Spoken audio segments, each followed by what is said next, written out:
Dear students, welcome back to our YouTube channel Trickology 360 degree.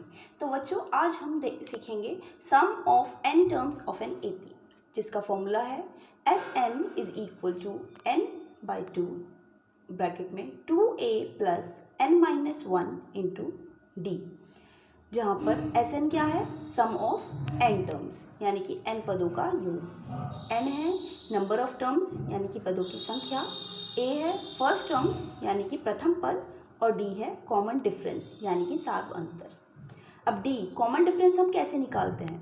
किसी भी AP, अगर AP दे रखा है उसमें हम कॉमन डिफरेंस कैसे कैलकुलेट करेंगे? सेकेंड टर्म में से फर्स्ट टर्म को अगर हम माइनस कर दें तो उसका कॉमन डिफरेंस यानी कि d आ जाएगा। अब बच्चों, इस फॉर्मूले को हम एक दूसरे तरीके से भी लिख सकते हैं, जैसे कि Sn is equal to n upon में 2 इज इक्वल टू, अब इस 2a को हम कैसे लिख सकते हैं? a plus n minus 1 into d is equal to n upon में 2 is equal to a plus. अब बच्चों ये देखिए, ये किस चीज़ का फॉर्मूला बन रहा है? अगर आप ध्यान से देखेंगे तो ये nth टर्म का फॉर्मूला है, यानी कि ये किसका फॉर्मूला है?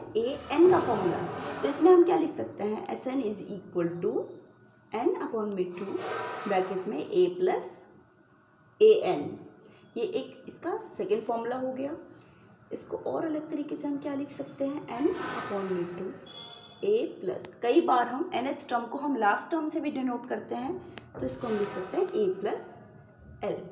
तो ये फॉर्मूला हम तीन फॉर्म में हम यूज़ कर सकते हैं। Sn is equal to n by 2 into 2a plus n minus 1 into d. Second form Sn is equal to n upon में 2 ब्रैकेट में a plus an nth term, and Sn is equal to n by 2 bracket में a plus l। l क्या है?